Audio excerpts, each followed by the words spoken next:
What's going on, everybody? Welcome back to JJD TV. I'm your host, Josh, and today we're coming at you live with a little match preview between the upcoming game between Borussia Dortmund and Stuttgart. And what we always do on our little previews is we like to dive deep into the history of these two clubs. So just looking at the recent history, in the last 8 games we played Stuttgart, we've won 7 and lost 1. So on history alone, we're should be the heavy favorites, but we didn't obviously play them last season because they were in the 2nd division.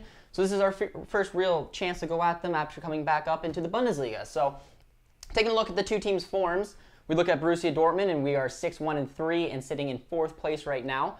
We went 3 games in a row without a win, but then with a very depleted roster, we're able to take down Zenit in a questionable game, to say the least. But we got the job done, but we are now winless in 2 games in the Bundesliga. So it's a real must-win for us if we obviously want to compete for the top 4, let alone even the title. Looking over at Stuttgart, they are 3-5-2 right now and sit in 8th place. So for a promotion team, that's honestly fantastic for them, so I wouldn't take them lightly. They drew 4 games in a row before a loss to Bayern Munich, which they played very well against. And then they beat Bremen 2-1. So I'd say they're in relatively decent form coming into this game right now, so it should be a pretty good watch. We are the home team, though. We don't have our crowd, as we know, but still, just on experience and even on form right now, I still think that we should be the heavy favorites going into this tie, but it should not be taken lightly. So let's take a look into my predicted lineup. And it's an interesting one because we are missing so many players. We had 9 players out of the Zenit game. We somehow were able to scrap through a win and top the group. This is an important game. Like I just reiterated, we have not won a game in the Bundesliga in 2 games now. We have to win this game. We cannot slip. If we don't get a result from this, I guarantee we'll be out of the top 4 right now. So it just shows how important this game is, and we need to really take it seriously and obviously, hopefully, select the right personnel. So the lineup I went with is I read that Berkey should be back. So, I mean, if he's healthy, then Roman Berkey will be starting. However, I mean, I don't know exactly how he's doing, but it's looking that way. But if it's not, obviously it's going to be hits and net.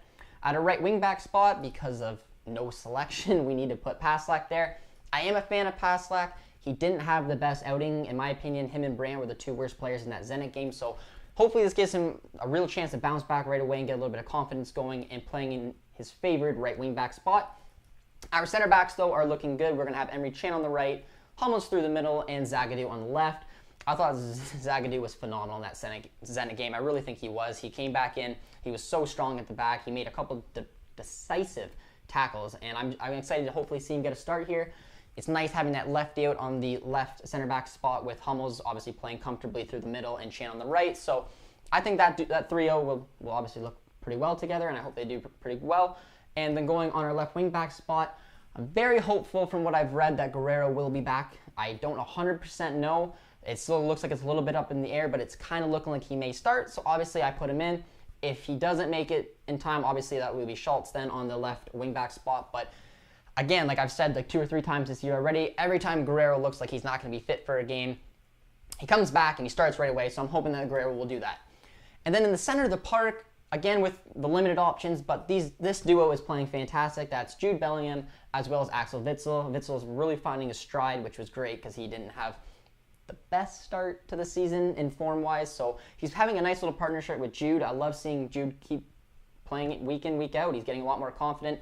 The game in Zenit was a masterclass. I absolutely loved it. So I want him to build on that with Witsel, who I think is a leader beside him, gives him a little bit of opportunity to go forward when he wants to. So it's been honestly great to see those two together, and I'm hoping that they can have a good game against Stuttgart, which then goes to our front 3. I see it more as our 2 center attacking mids again with Gio Reyna and Sancho. They'll obviously be interchanging with each other. Sancho is very technical. I mean, he obviously is very comfortable on the wing, but he can also drop in deep just under the striker, which then leaves Royce up front. And I know some people were probably thinking maybe Moukoko would get a start. Just knowing Favre, and it's still very obviously early in Moukoko's senior career, I have a feeling that Royce will be leading the line, wearing the captain's armband for us, and that is my predicted lineup. So I definitely want to know what you guys think about that. There could be some question marks with obviously the fitness of Berkey as well as Guerreiro, but I'm hoping that's the starting 11. I'm relatively happy with that if we're able to get those 11 players on the field. And I want to know what you guys think. If you heard anything about obviously the Guerreiro situation or Berkey, let me know in the comments. But now we'll get into our key matchups.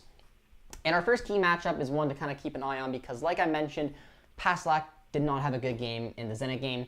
with Marai and Meunier out, he's got to be our guy going forward right now for the right wing back spot. So looking at Stuttgart's most dangerous player, I'm going to say it's Koulibaly. He had a great game against Bayern, and he's obviously young, French, 19, came from PSG. A lot of those PSG players come over to the Bundesliga, do fantastic. So I think he's going to be a player on that left-hand side that Paslak's going to have to track, mark, and obviously keep an eye on. So I think that'll be an interesting little matchup there.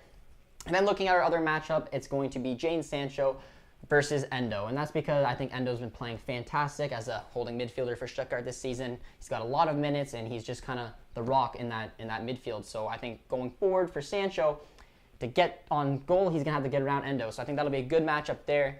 Sancho, obviously, with all the linked rumors that was happened through him, he's trying to bounce back, and it's sometimes hard to do for a young player. He hasn't had the greatest start to the season, but I'm starting to see a little bit more form and a little bit of a partnership brewing with Royce, so I'm hoping those two can go forward in this game right now. So those are my little matchups. Let me know if there's someone else on Stuttgart that sticks out to you guys and who you think one of our key matchups should be. But those are the ones that I'll be definitely keeping an eye on and will be important ones if we were looking to get a victory here.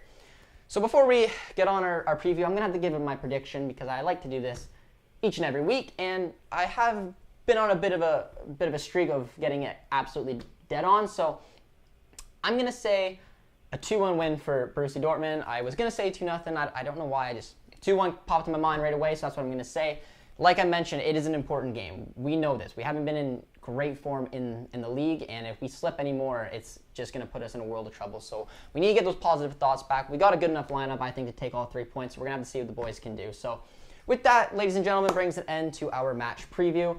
Join us for the watch along. We'll definitely be doing it tomorrow at, well, it's 9:30 Eastern Standard Time, so be sure to join us. It's going to be a good watch, and we're hoping to get 3 points. So if you're new around here, be sure to comment, like, and subscribe, and we will see you next time.